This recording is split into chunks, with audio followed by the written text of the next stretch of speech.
and welcome to the Huddle. I'm Chris Guscott. On today's show, we'll be heading down to Marion to catch up with the South Sydney Chiefs ahead of their blockbuster match against the Adelaide Eagles. We'll be going around the country to see how the nationwide leagues are faring, and we will be looking ahead at the Week 11 matchups. But we will start with Gridiron SA's Round 10 matchups, and the 1 p.m. matchups saw the Eastside Razorbacks take on the Port Adelaide Spartans in a battle between two complete opposite styles of play and their respective opposite positions on the table. The Spartans continue to improve since their shock Round 6 draw with the Razorbacks, with the additional win to add to their tally after a strong comeback against the Chiefs, leaving them with a firm chance as a playoff hopeful, provided they start winning games. And what better opportunity than against the team which hasn't lost a match this season. As much as Eastside has been dominant this season, there is no doubting that the Razorbacks struggled against the physical Spartans.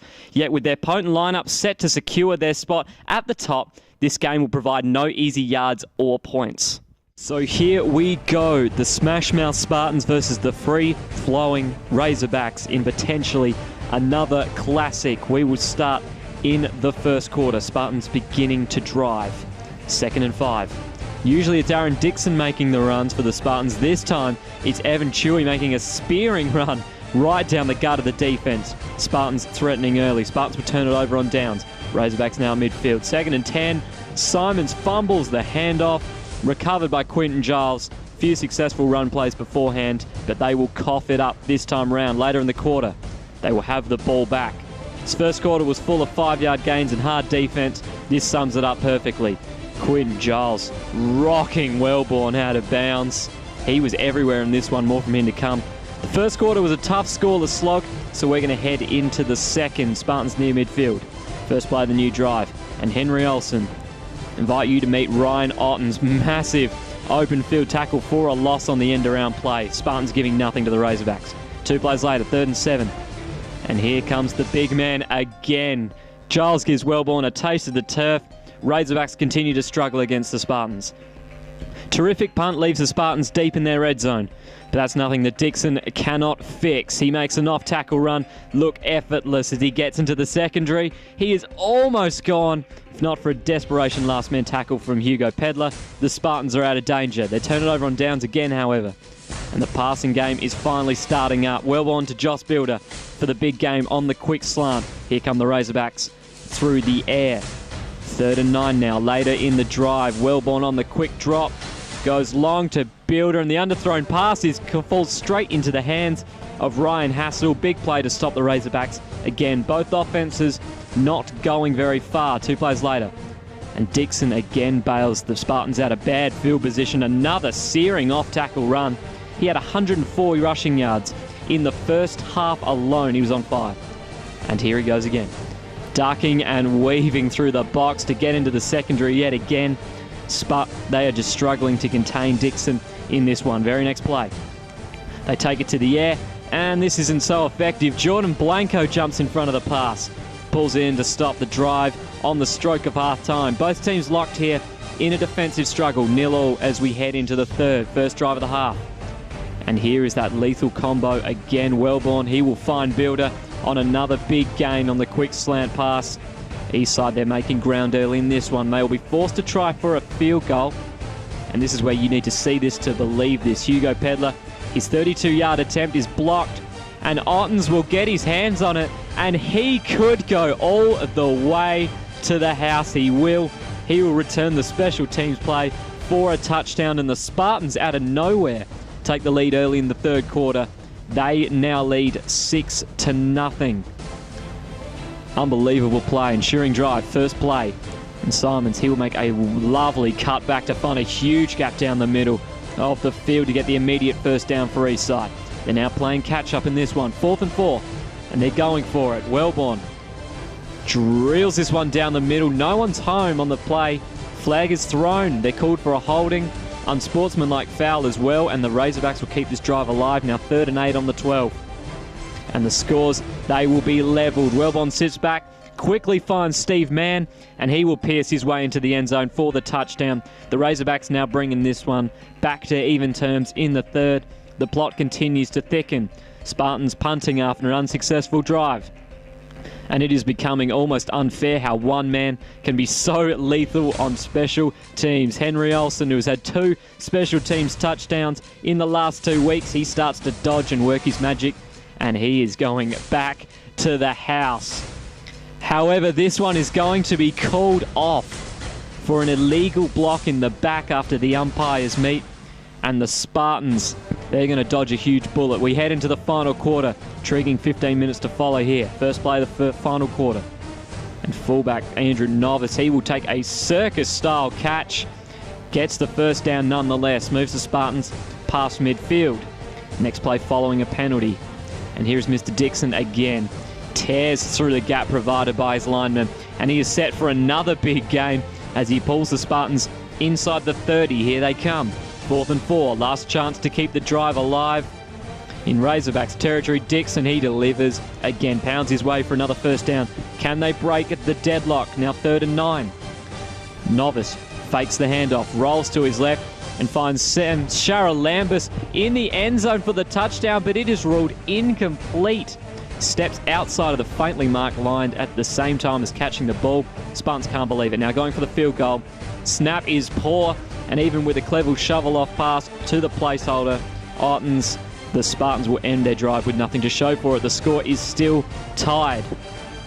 Now 3rd and long on the ensuing possession for the Razorbacks. Wilborn looking to pass. Little does he know who is right behind him. Jason Bonello makes a primetime sack to leave the Razorbacks in serious trouble. They would punt the Spartans to start on the 42. 2 plays later, and the Spartans are going to be threatening again. Novice rolls out, and he goes long, and Charalambous pulls it in. Suddenly the Spartans are in striking distance of the league leaders. Now 3rd and goal.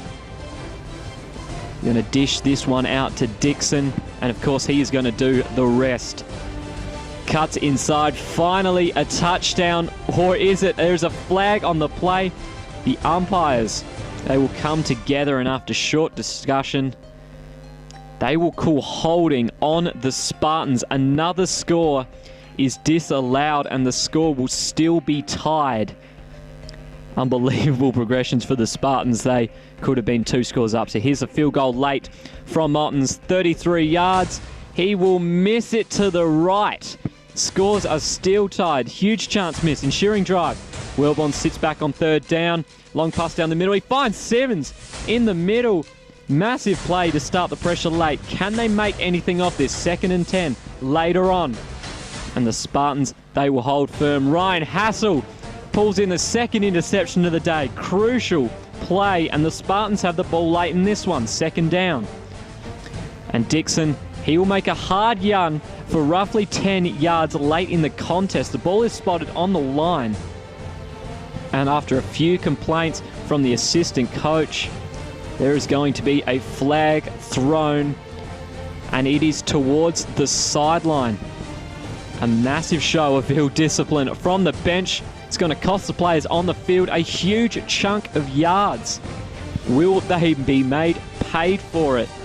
Massive play. Suddenly they're going to be pulling past midfield. Next play, under 10 seconds to go. Novice quickly finds Charalambous on the screen pass, and he will fight for every last yard before being pushed out. Sets up for the match-winning field goal. The 44-yard attempt from Odden, and it is on its way, and it is no good. Hits the upright, but far too low down on the post. That will condemn these 2 teams to their 2nd straight draw against each other. Close call for the undefeated Razorbacks, and after the game, star running back Aaron Dixon and Razorback head coach Dwayne Merritt talked to us after the match. It must feel like history repeating itself, another 6-all draw. How are you guys feeling after the game? Oh yeah, I would have loved the win, but yeah, we'll take the 1 point. Gets us closer into the final, so we'll take it. Last time you guys ran all over him, and again you ran all over him. You had 149 yards on the day. You must have been feeling like lightning out there. Oh, it would have been better if I got that touchdown at the end. I think it was a holding call or something, but what can you do? Feels good to run as well. I was going to say, you must take a lot of positives out of this game, knowing that there were a few chances that you could have snatched this away. How much confidence is this going to give you guys ahead of the rest of the season? If we play like we had today, I don't think we can lose, personally. We ran all over them. If we can get our blocking down like we do every other week, we'll be fine. And this one? We need to get the work. Christmas break has come at a good time. A lot of our guys are beaten up and stuff, and our training's been reflective of that. They were more physical than us. It's pretty stock standard. They play football, old school football, and it's something that we needed to adjust to. We obviously haven't improved over the last 4 weeks. Absolutely. But you guys are still undefeated and still top of the table. Surely there's a lot of positives that you can take out of as well. Every step back, there's another step forward that we can take. So we're moving forward. I thought we'd be moving forward a little bit further along than what we are, but we've got another 4 weeks plus the Christmas break to keep working and keep improving. By no means we're an undefeated team that's without imperfections. We've got a lot to fix up. The second game of the Gridiron SA Round 10 matchups was between the Southern District Oilers and the South City Chiefs. The Oilers' playoff hopes hung by a thread and needed a serious kick-start if they were to be any chance, and it seems as if the fading Chiefs could provide a much-needed win on their schedule due to their recent dull form. The Chiefs couldn't decide who to start at quarterback, and so instead started veteran Mark Rusby at running back for this contest, leaving a lot of pundits scratching their heads and wondering where their early season confidence had disappeared to.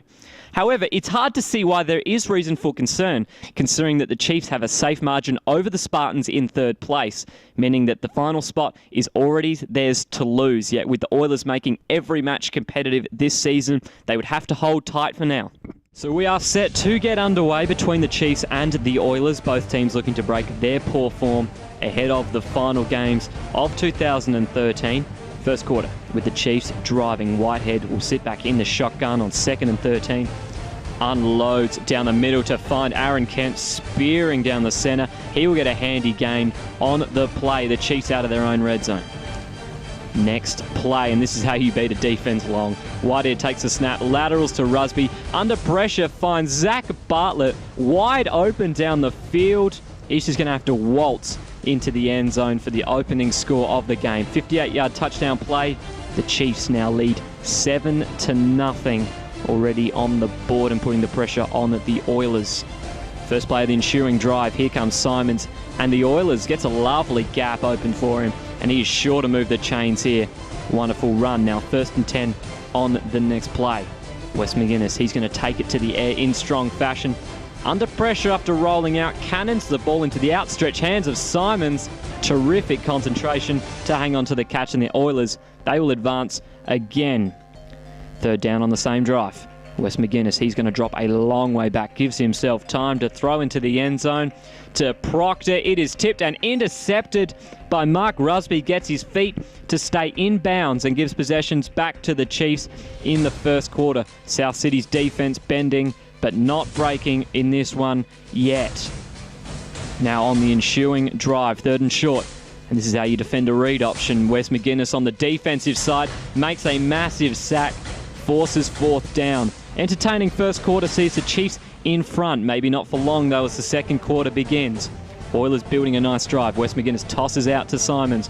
And this time he will not be able to get a grip on the pigskin. Comes loose. James Braza comes onto the fumble. The Chiefs, they will dodge another bullet. 3rd and 2 on the ensuing drive. And Wes McGuinness will once again get to the quarterback for his second sack. White has now been sacked 8 times during the last 2 weeks. That is not good news for the Chiefs O-line. Oilers will get it back. And Wes McGuinness, he will use it. Hand in his face. He will make the long pass downfield towards Proctor, and he sticks the landing.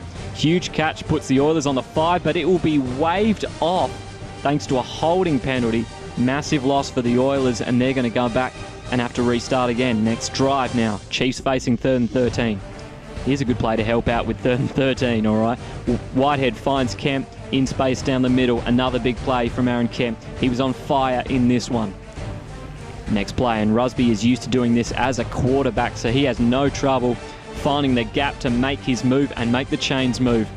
Chiefs are building a solid drive in the second, looking to add more points. Next play after the penalty. And here's Kemp again down the middle. Whitehead simply having to find him in the first half for guaranteed yardage. Oilers on the back pedal, 3rd and inches. And Kemp, he's just becoming the playbook now. Yet another solid game. Southern District continues to struggle with his routes off the line. Now into the red zone for the Chiefs. 3 plays later. And the Oilers defense, they're going to make a key stand. Rusby dodges Wes McGuinness. Can't escape Luke First as he stops him for a 4-yard loss. That'll help force a turnover on downs in the red zone. They get it back on the Oilers 20, however. And you should give it to the hot hand whenever you can. Kemp, another first down. He had 110 yards in the air in this match. Incredible receiving yards. Next play, 1st and goal. And Rusby, he will double the lead for the Chiefs, makes a pressing 9-yard run, dives into the end zone for the touchdown. The Chiefs starting to pull away from the Oilers in this one, with Rusby's 10th offensive touchdown of the year so far. The Oilers never get in, however. Can they fight back in the third? Chiefs with possession. And if it worked the first time, why not do it again? Rusby on the halfback pass. This time finds Will Murden downfield, and he almost gets the same result as the last attempt. Tedmanson making the last line tackle as the Chiefs skip most of the field. They'll turn it over on downs, however. And this is the definition of gut running. Simons making a few-yard run into a first down with some old-fashioned gumption. Oilers needing more efforts like this to get back into it. Next play, McGuinness to Proctor on the quick drop. Here he goes. Tries to make a beeline across the field, eventually chased down by Kevin Malpas. The Oilers will keep driving on the Chiefs. Wes McGuinness, he will find Tedmanson on the outside, and he will crawl past the first down marker. And now the Oilers get to midfield. The possession will go no further, though. Chiefs defense holds firm, but they'll get it back later in the quarter. And the Chiefs, they do not seem too happy with it. Simons is flattened unceremoniously as he hits the outside seam. Message sent clearly for sure. They still have the ball when they start the fourth, however. Oilers needing a quick score. 2nd and 10 on the 10 after a series of hard runs. And the Oilers will begin to chase it down. Wes McGuinness' pass in the end zone falls into the hands of Proctor. He makes a terrific leaping catch over Josh Francisco for the touchdown. Successful 2-point conversion makes this one a 6-point game. Ensuring possession, the Oilers, they are lifting their intensity. Whitehead once again cannot go anywhere without pressure, and this time it's Ben Stevens and Craig Simons making the sack. The Chiefs needing to regain their composure here. Under pressure, next play. And Whitehead, he will throw a very costly interception. Alex Prohorov making a clever interception out of Will Murden's hands. He'll look to take it back. The umpires blow the play dead to think about what just happened. They will call it an interception. Massive play, see the Oilers now with the ball late in this match. Oilers can never be ruled out of any contest, been in their fair share of close games this season. 2 plays later, Wes McGuinness is going to drop back to pass. Proctor makes another great catch to bail out his quarterback. Gets one past. He manages to move the chains to just outside the red zone. The Oilers are sensing an upset now. 4th down. Last chance for the Oilers. Wes McGuinness is going to pass, and it is intercepted by Robert Hall. Massive play as the clock is winding down in this one. The Chiefs yet again dodge a massive bullet as the Oilers come back. Falls flat for now. Next play, and the Oilers are just not giving up yet. The flick toss to Rusby leaves him wide open in the backfield. Tremendous lock-up tackle. Leaves the Chiefs with a lot of yards to get, with only 3 possible downs to use. Next play, and the flick toss seems to work better to the left side, strangely enough. Rusby gets a first down's worth of yards, but it's still not enough this time around. 3rd and short. Can Whitehead get the Chiefs out of trouble in this one? He looks like he's in trouble of his own. He escapes the pocket. He will just get over the first down marker, give South City a fresh set of downs as the clock continues to run. 3rd and short, and he will do it again. Whitehead takes the pressure onto himself and makes another first down run. The Chiefs continue to run the clock down, and that will finish off the contest. The Chiefs with a battling 14-8 win over the Oilers, who now solidified their spot in the top 3 with a big win. After the game, Aaron Kemp was proud of the guys. Tough win today. What was the main thing that got you guys over the line? I think just with low numbers, a lot of the guys, worked as hard as they could for as long as they could, and a lot of guys went both ways today. But it's just wanting to grind it out, and that's what we did. Yeah, no worries. You had 110 yards on the day, so how are you feeling out there? Pretty good actually. Probably my preparation wasn't as good as it could have been, but no, it's always good to get around, to get your hands on the ball as much as you can, and when you're in that groove, you just feel really good. So yeah. Absolutely. How's your team feeling now that you've gotten the big win? After maybe a few down results of the last few weeks. Yeah, okay. We still again, today was a bit of a scrappy, hard-fought win. We still feel like we haven't clicked on offence and on defence as well, actually. So we still feel like we're not playing as well as we can. You know, it's good to get a win, but we still want to work hard and improve and put the best product out there we can. And we think if we can do that, we'll be good enough come the end of the year. It's now time for the national scoreboard, and we will start in New South Wales, where the 30th Waratah Bowl was played on the weekend, and this match was historical in more ways than one, because the Sydney University Lions, who have been undefeated all season, have scored the highest score in Waratah Bowl history to demolish the Northwestern Predators, 83-18 for their 11th straight championship. The match was close at quarter time, but did not remain that way for long, as the Lions then blew away the Predators in outstanding fashion. Wide receiver Andre Benjamin took home the Melbourne Burson Championship MVP after he caught for 3 touchdowns in the first half alone to put the Lions in the clear. Now we're going to move over to the west of the nation, and the Gridiron West season continues to roll on as the finals are slowly becoming clearer. An unfortunate turn of events on Friday and Saturday saw the league host just one match for round 11, and the Perth Broncos made light work of the hapless Claremont Jets with a 50-0 demolition on Saturday afternoon. The top of the table clash between the Rockingham Vipers and the Perth Blitz was cancelled, while the Curtin Saints got an automatic win as the West Coast Wolverines. Fourth, the table now has not changed much after a quiet round, and the most significant change being the gap in between 4th and 5th after the Broncos won convincingly against Claremont on Saturday.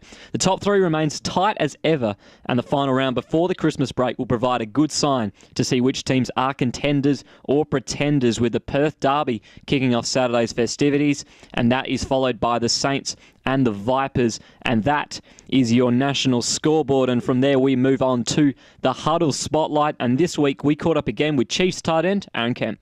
All right, Aaron, so a few of the results that you had prior to last week weren't really that terrific, but obviously you got the win over the Oilers. How much confidence or momentum do you take from that win? Well, hopefully a lot. We felt like we moved the ball pretty well early in the piece, and it's just a matter of being able to do it consistently over 4 quarters, which is something that in the previous weeks we just haven't done, and that's what we're looking forward to over the next month or so. Absolutely. Now, onto your own sort of play this year. You had 110 this week, obviously. Have you felt that your own progression in your game this year? Yeah, well, I mean, we're running a different offense this year, so spreading it out a little bit more. So, I mean, we're still adjusting a little bit, and yeah, I mean, like I said, on the weekend, it's always nice to get your hands on the ball. But you know, if it's not me, then it's Will or Zachy Bartlett or someone else that's contributing. So we feel like we've always got the matchup out there to suit us, and it's just a matter of exploiting that in any particular week. Absolutely. Now, this week you've got the Eagles, and you've played 2 classics against them so far. What's going to give you the edge this time around? I think just working as hard as we can and tidying up just a few of our defense on the defensive side of the ball, making sure we stick our tackles offensively, making sure we're organised and disciplined and doing the basics right, making sure that we block who we're supposed to block, get our assignments right, catch the ball when we're supposed to catch the ball, and not leave it to the last 6 minutes to score late. So yeah. Absolutely. Okay, so you guys had a really hot start to the season. Tape it off a little bit, that's obviously to be expected. How confident are you guys ahead of a potential finals berth? Really confident. We think we've got the guys out here to get the job done. Obviously, all the teams are. It's really tight this year. The Spartans probably started a little bit slow, but are playing some really good ball at the moment. And Razorbacks the same, and the Eagles are playing consistently as well. So it's really tight at the top. But we think we've got the guys to be able to get it done, and we just need to be consistent and work hard and be disciplined in what we do out at trainings and on game day as well. Now it is time to look ahead at the Week 11 matchups, and the 1 p.m. game will be between the Southern District Oilers and the Port Adelaide Spartans. The season series between these two teams stands at 1 apiece after the Oilers managed to secure their only win of the season against the Spartans in round 6. It also stands to debate that the Oilers could have won the opening clash between these two after a controversial no touchdown left the Oilers 1 point down at the final whistle. With this in mind, the Oilers, despite sitting in last on the table, could go in favourites, despite Port Adelaide's second straight draw against the league-leading Razorbacks last weekend, and the Spartans' statistical advantage, as shown on screen now. Port Adelaide's strong running game, which saw running back Aaron Dixon tally 149 yards last weekend, on paper is a disaster for an Oilers run defence, which has been substandard at best. However, this strong running offence is coupled with a fairly poor pass offence, and their dismal record of only passing 10 points in a game once this season could be reason to suggest that if the Oilers can tally their points through the air like they did in their round 6 meeting, the Spartans could be in for another long day. The Oilers are due for another win, and it could come this weekend. The second round 11 clash will see the Adelaide Eagles take on the South Sydney Chiefs at 4 p.m. This match continues to carry bad blood, as last year's grand finalists have continued to exchange blows, with their 2 thrilling regular season matches being decided by less than 5 points combined.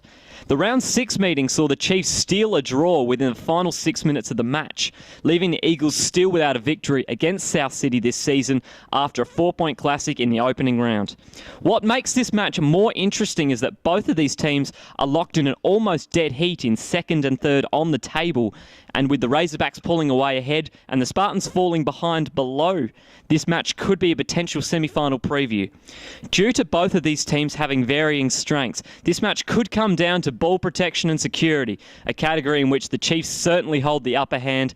As shown on screen now, the Chiefs lead the league in all turnover-based statistics, and the Eagles are last in all of these statistics. In both of these games between these two sides this season, an interception has been thrown in the final 2 minutes by the Eagle, and if that trend continues amongst the turnovers as well, the Chiefs could become the firm holder of the league's second spot ahead of the Christmas break. No team has scored over 14 points in these encounters, so don't be surprised if we see another tight, low-scoring tussle in which the Chiefs emerge victorious. Thank you very much for joining me on The Huddle today. Be sure to check out Ozsport's online network for all your sporting news, especially Gridiron SA news. Until next week, catch you around.